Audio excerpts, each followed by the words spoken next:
दोस्तों, जय मसीह की सबको। जो आज का ट्रैफिक है उसको आप समझे, जो कि टैंक्स के बारे में पहला पॉइंट कल मैं लाइव कर चुका हूं। आज दूसरा पार्ट है, तो इसको आप समझे कि अन्य भाषा के दान का भेद समझा जा सकता है। अन्य भाषा के दान का भेद समझा जा सकता है, तो इसको हमें समझना होगा। अन्य भाषा का दान पहले वाला मैं आपको बता चुका हूं, और जो दूसरी अभी पार्ट में बना रहा हूं, जो अभी मैं बता रहा हूं, ये इसको आप समझे। आपको ये भी नहीं करना है क्या अन्य भाषा के दान का भेद समझा जा सकता है, तो ये अभी दूसरा जो है आपको ये भी नहीं करना है, तो इसको आपको समझना है। तो ये दान भेद प्रकट करने का दान नहीं है। ये दान भेद प्रकट करने का दान नहीं है। कुछ लोग कहते हैं पहला करंथियों 14 अध्याय 2 के अनुसार कि जो अन्य भाषा में बातें करता है वो भेद की बातें करता है। भेद की बातें यानी कि मिस्ट्री की बातें। तो ये जो दूसरा पॉइंट है बहुत इंपॉर्टेंट है, कि कहते हैं कि ये दान भेद प्रकट करने का दान नहीं है। ये जो दान है भेद प्रकट करने का दान नहीं है। तो कैसे? अभी मैं करूंगा, अभी मैं इसको बताऊंगा। दूध का दूध, पानी का पानी करूंगा। कैसे? आप देखिए, आपने शायद कभी ये एंगल से कभी चेक नहीं किया होगा, लेकिन आज चेक करिएगा जरूर। आज चेक करिएगा जरूर। और जितने लोग जिब्रिश बोलते हैं और वो जरूर सुने, और जितने भी लोग मुझे पसंद नहीं करते हैं वो भी सुने, क्योंकि ये बहुत जरूरी है, बहुत जरूरी है। मैं सभी को कहना चाहता हूं कि जो खास करके जिब्रिश के लिप्त है, जिब्रिश में लिप्त है, आप अपना अहंकार, आप अपना घमंड निकाल कर प्लीज इस वीडियो को देखें। मैं हाथ जोड़ को कहता हूं कि प्लीज आप इस वीडियो को सुने। क्या पता आपको सच्चाई समझ में आ जाए। लिखा है पूरे बाइबल में कहीं भी अन्य भाषा के दान को भेद प्रकट करने वाला दान नहीं बोला है।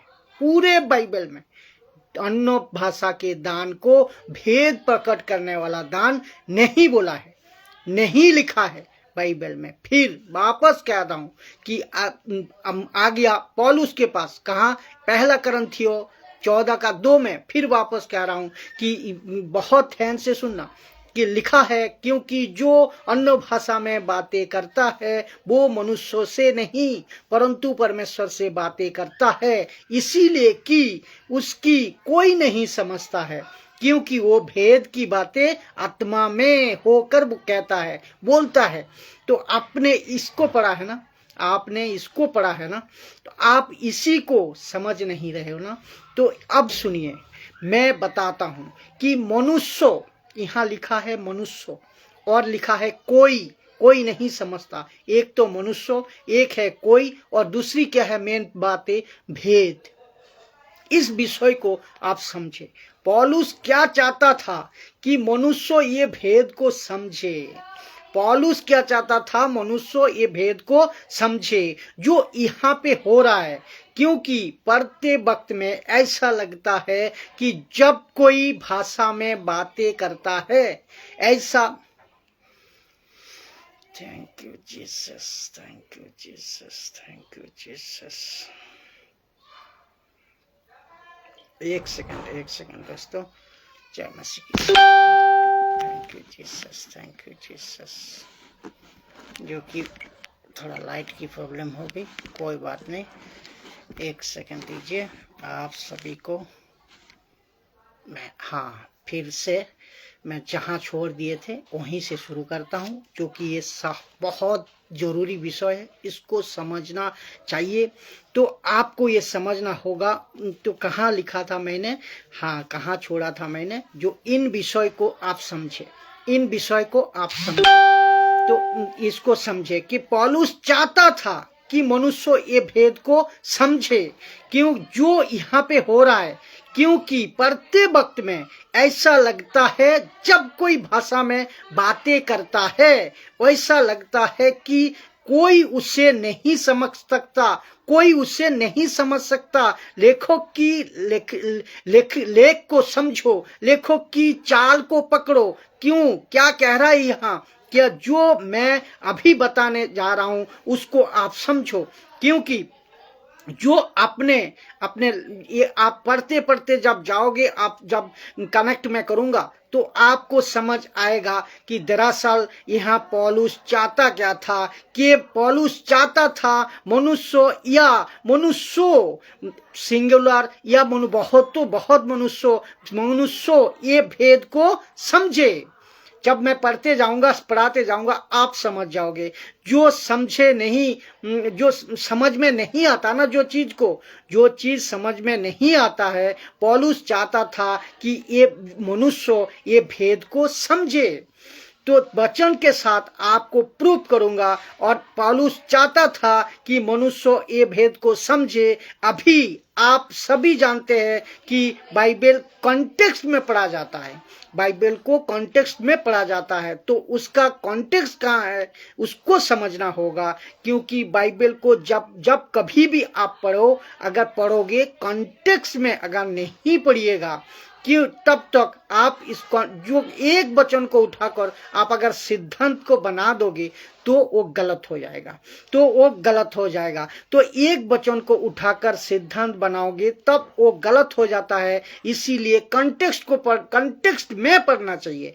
तो जैसे मैं आपको एक उदाहरण दूं, जैसे कॉन्टेक्स्ट क्या होता है, संदर्भ क्या होता है। जैसे कि तेरी एक वचन लिखा है, तेरी आंखें ठोकर खिलाए तो तू आंखें निकाल दे, और तेरी हाथ ठोकर खिलाए तो हाथ काट दे। अगर ऐसा करने लगे तो आप मसीह लोग अंधे नेंगड़े वो हो जाएंगे। तो ये बात को आपको समझना होगा। लेकिन उसके पीछे का मकसद क्या है, ये क्यों बोला है, उसको आपको समझना होगा।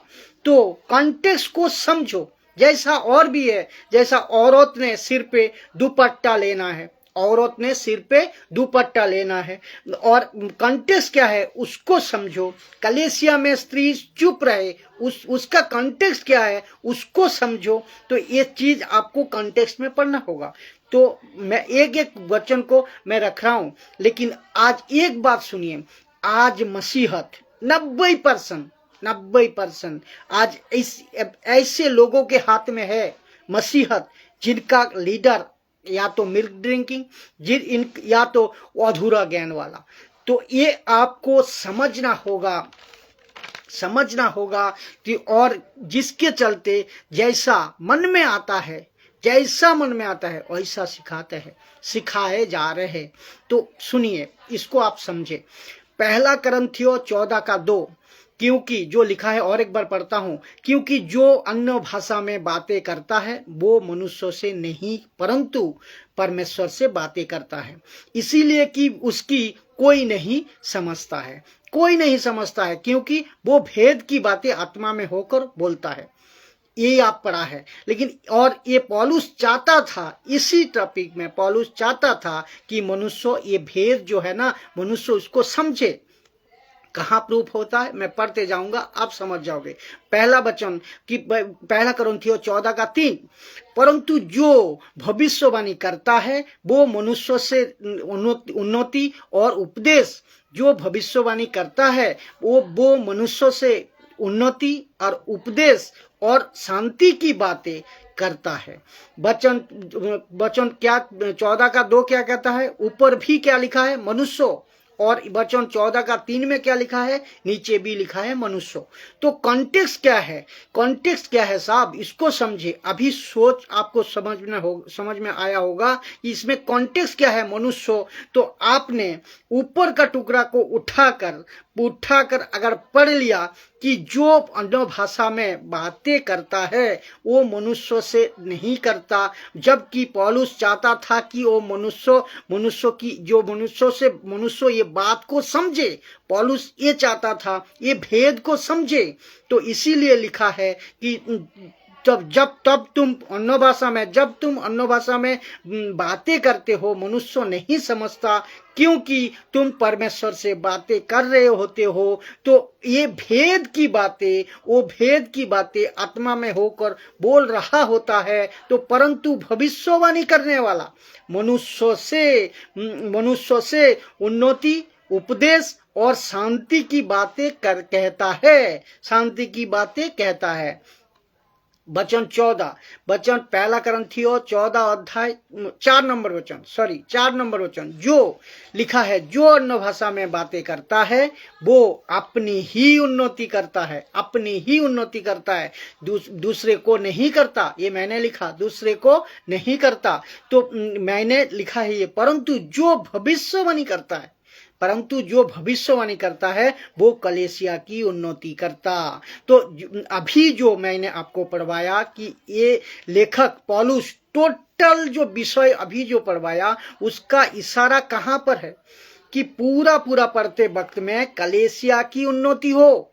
ये उसका इशारा है कि कलीसिया की उन्नति हो, मनुष्यों की उन्नति हो और मनुष्य प्रभु के नजदीक आए, ये कहता है। उपदेश की बातें मनुष्य समझे, क्योंकि वचन 2 में कहता है कि जब तुम बातें करते हो मनुष्य नहीं समझता, तो समझ आता तुम तो परमेश्वर से बातें करते हो। तो जो भेद की बातें है पौलुस चाहता है कि मनुष्य ये बातें को समझे, तो ये भेद की बातें को मनुष्य समझे।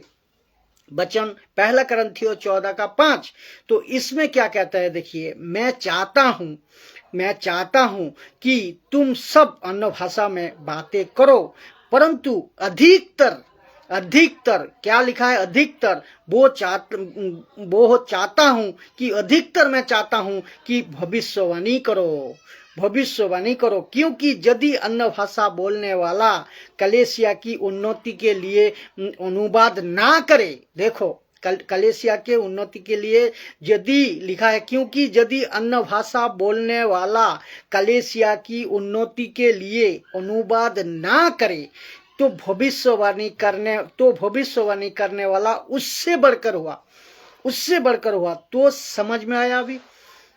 तो पहला करंथियों 14 का 6, इसीलिए हे भाइयों, यदि मैं यानी कि पौलुस तुम्हारे पास आकर अन्य भाषा में बात करूं और प्रकाश और ज्ञान और या भविष्यवाणी या उपदेश की बातें तुमसे ना कहूं, तो खाली अन्य भाषा में बातें करूं और भविष्यवाणी और प्रकाश की उपदेश की बातें तुमसे ना कहूं, तो तुमसे लाभ क्या, फायदा क्या? तब अभी आपको ये समझना होगा। पहला करंथियों 14 का 2 में लिखता है कि जो मनुष्य नहीं समझ सकता, तो उससे मेरे से इसमें क्या लिखा है कि मनुष्य नहीं समझ सकता, तो मेरे पास में भेद की बातें है। ये कहते हैं ना, मेरे पास मनुष्य वो नहीं समझ सकता, मेरे पास में भेद की बातें है, मैं भेद की बातें को आत्मा में होकर बोलता हूं। जबकि पौलुस कहता है कि नहीं, तुम जो भी बातें करो मनुष्य को उसका भेद समझ आना चाहिए, मनुष्य को पता होना चाहिए। क्या ये कंफर्म कहां हो गया? पहला करंथियों 14 का 6 में पौलुस खुद कहता है, मैं अगर टंग्स में तुम्हारा पास आकर बात करूं, अन्य भाषा में बात करूं, अगर उसका मतलब समझ ना आए, प्रकाश, ज्ञान, भविष्यवाणी, उपदेश ना समझे, तो तुम्हें मुझसे लाभ क्या होगा? तुम्हें मुझसे लाभ क्या होगा? ये बात को समझे। तो मेरी बातें से तुमसे लाभ क्या होगा, फायदा क्या होगा, क्या लाभ होगा, ये बात आप समझे। इसका मतलब पौलुस चाहता था कि मनुष्य ये भेद को समझे। तो वचन 1 कुरिन्थियों 14:7 में इसी प्रकार यदि निर्जीव वस्तुएं, एग्जाम्पल लीजिए, इसी प्रकार यदि लिखा है, इसी प्रकार यदि निर्जीव वस्तुएं भी जिसे ध्वनि निकालती है, जैसे बांसुरी या बीन आदि उनके स्वरों में भेद ना हो। देखो और एक बार मैं पढ़ूं, इसी प्रकार यदि निर्जीव वस्तुएं भी जिनसे ध्वनि निकालती है, जैसे बांसुरी हो या बीन आदि उनके स्वरों से भेद ना हो, तो कॉन्टेक्स्ट में आपको समझने होगा कि आप जो भी आप बोलते हो, आपको अगर उसका भेद समझ नहीं आया, पता नहीं चला, तो फायदा क्या। इसके लिए ये भेद पता चलना चाहिए। तो उसको सुनिए, जो फूका या बजाया जाता है, वो क्यों कर पहचान जाएगा अगर भेद नहीं समझ आए तो। आप बताइए, एग्जाम्पल दे रहा है। और 1 कुरिन्थियों 14:8 क्या कहता है, और यदि तुरी का शब्द साफ ना हो, तो साफ क्लियर ना हो, तो कौन लड़ाई के लिए तैयार करेगा। मतलब समझ आना चाहिए। वचन 1 कुरिन्थियों 14:9, ऐसे ही तुम भी यदि जीभ से साफ बातें ना कहो, तो जो कुछ कहा जाता है वो क्यों कर समझा जाएगा। यदि जीभ से हम साफ बातें ना कहो, तो जो कुछ कहा जाता है वो क्यों कर समझा जाएगा। तो तुम जो हवा में बातें करने वाले ठहरोगे, अगर जो चीज समझ नहीं आएगा, वो जो बात कर रहा है दूसरे को समझ नहीं आ रहा है, उसका मतलब पौलुस कह रहा है तुम तो हवा से बातें कर रहे हो। तो ये बात हुई। तो पौलुस चाहता था कि मनुष्य ये भेद को समझे। तो 1 कुरिन्थियों 2:14 ऐसा नहीं है जैसा अभी तक परोसा गया। 1 कुरिन्थियों 14:2 ऐसा नहीं है जैसा अभी तक परोसा गया। तो आपको समझना होगा, जैसे कि उदाहरण मैं आपको दे रहा हूं, गलतियों का किताब 4:26 में जैसा आप जानते होंगे कि लिखा है, ऊपर की माता यरूशलेम हमारी माता है। ये इतना सा टुकड़ा उठाकर एक ऊपर एक माता है, जबकि वहां कॉन्टेक्स्ट क्या है, वहां हजीरा और सारा। तो ये एक बच्चा है उसका इस्माइल, और दूसरा व्यक्ति जो है वो है इसहाक। तो ये कॉन्टेक्स्ट क्या है, लेकिन माता यरूशलेम वालों ने इतने सा टुकड़ा को उठाकर डॉक्ट्रिन बना दी, बोलो तो कंक्रीट बना दी, उसको स्टेटमेंट बना दी, और बड़ी तादाद में उनका पीछे लोग जा रहा है, जो कि गलत टीचिंग का साथ उसका पीछे लोग भाग रहा है। तो ऐसा इस वचन को आपको कॉन्टेक्स्ट में समझना होगा। तो क्योंकि आपको ऐसे नहीं इस वचन का उठाकर आप अन्य भाषा का इस वचन को भी अन्य भाषा का ऐसे ही इस वचन को उठा लिया और कहता है जो अन्य भाषा में बातें करता है वो मनुष्य से नहीं करता, परंतु परमेश्वर से बातें करता, जिसका कोई नहीं समझता। तो ये जबकि पौलुस कहता है कि इसको समझे, इसकी भेद को मनुष्य समझे। तो ये बात आपको समझना होगा। चाहता हूं कि मनुष्य ये बात समझे। पौलुस कहता है ये बात मनुष्य समझे। तो जो कुछ कहा जाता है वो क्यों कर समझा जाएगा, जो कुछ कहा जाता है क्यों कर समझा जाएगा। यहाँ तो वो हवा में बातें करेगा। अगर जो चीज समझ नहीं आ रही है तो वो तो हवा में बातें कर रहा है। पौलुस कह रहा है, उसको कह रहा है तुम तो हवा में बातें कर रहे हो। तो अब वो चीज समझ पौलुस चाहता है वो चीज आप समझो, उसकी भेद को आप समझो। तो पहला कुरिन्थियों 14:2 के मुताबिक, और ये लोग कहते हैं कि कोई जरूरत नहीं है कि ये इसको समझने की, और मैं प्रभु से बात कर रहा हूं, उसी को पौलुस कहता है तुम तो हवा में बातें कर रहे हो। तो बात आपको समझ में आई? तो इसको सुनिए, पहला कुरिन्थियों 14:10। जगत में कितने ही प्रकार की भाषा क्यों ना हो, वो परंतु उनमें से कोई भी बिना अर्थ का नहीं है। ये बात को ध्यान रखो, कोई भी बिना अर्थ का नहीं है। तो वचन पहला कुरिन्थियों 14:11, इसको सुनिए। इसीलिए यदि मैं किसी भाषा का अर्थ ना समझूं तो बोलने वाला के दृष्टि में क्या परदेसी ठहरूंगा, बोलने वाला का दृष्टि में परदेसी ठहरूंगा, और बोलने वाला मेरी दृष्टि में परदेसी ठहरेगा। यानी कि किसका मतलब होता है, परदेसी का मतलब होता है बारबियन का मतलब जंगली। तो जो बोलने वाले के दृष्टि में परदेसी ठहरूंगा यानी कि जंगली ठहरूंगा, और बोलने वाला मेरे दृष्टि में परदेसी ठहरेगा। समझ गया ना? तो वचन क्या कहते हैं, देखिए 14:12, पहला कुरिन्थियों 14:12 लिखा है, इसीलिए तुम भी जब आत्मिक वरदानों की धुन में हो तो ऐसा प्रयत्न करो कि तुम्हारे वरदानों की उन्नति से कलीसिया की उन्नति हो।